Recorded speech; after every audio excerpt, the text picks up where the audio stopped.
Okay guys, I'm going to go over the K-BITT 2 test. So when the kid comes to you, they're going to have this little handy dandy paper, and the only subtest that we do for the K-BITT is the very back page, which is the matrices.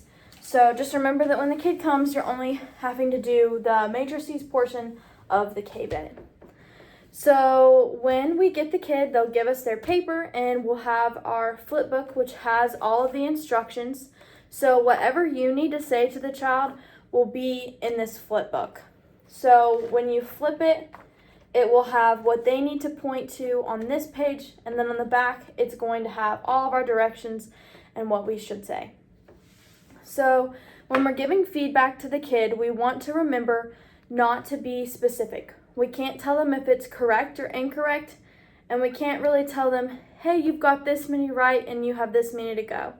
Sometimes kids will ask how many they have to go, and I typically just say, we're almost there, you only have a few left, just so that if they're not almost there, that they think that they are.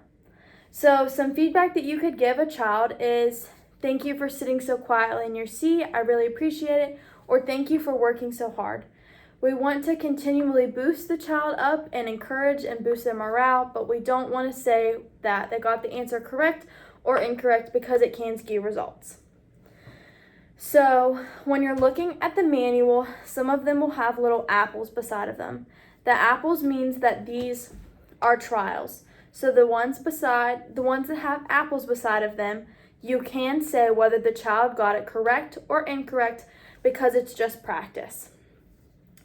So, as I will demonstrate here, I will read through the directions, and these are going to be the practice ones, and then I will continue into the test.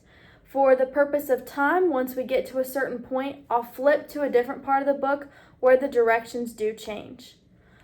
Also, when you're looking at the page that the child is going to give you, it does have different age groups, so you want to pay attention whether the child is 4 through 7, which you start at the top, or 8 through 90 that you start at part B. So, this one goes with which one of these here? That's right. And this one goes with which one here? That's also right. And this one goes with which one of these here? All right. This is a $5 bill. It goes with the coins. Both are money. Let's try it again. This one goes with which one of these? That's right. Okay, so as we demonstrated, she got the last one wrong. All you have to do is read the directions on the back of the page and then repeat the step until the child gets it correct. So the next portion of this will be the same as you did in the trials, just pointing to the first one and then remembering to roll your finger across the page so the child knows what to point to. So for the purpose of time, I'm going to go ahead and flip to another section of the book. Again, the directions will all be on the back of the book, and you'll just have to read and point. So, this picture goes with this picture, and this picture goes with which one here? That's correct. This picture goes with this picture, and this picture goes with which one here? That's also correct. This one goes with this one, and this one goes with which one here?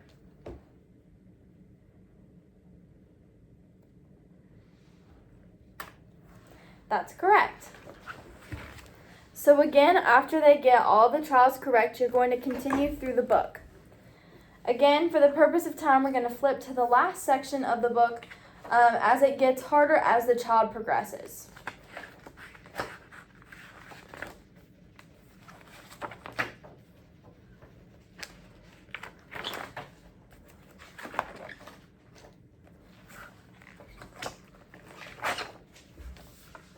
Okay, so for these you see that there are more squares, And so we are just going to, again, read all the directions off the page, and the child just has to point. So, all of these puzzle pieces are the same shape. Which one goes here? That's correct. Which one of these goes here? That's correct. And which one of these goes here?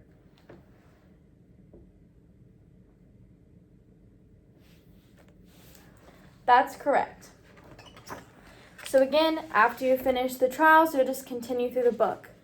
Now, if the child gets 4 in a row wrong, then you discontinue the test and you're finished. So remember that 4 is your ceiling. You can go over 4 if you want to do 5 consecutive wrong just to make sure that you're right, but we recommend that you do the 4 consecutive and then stop the test.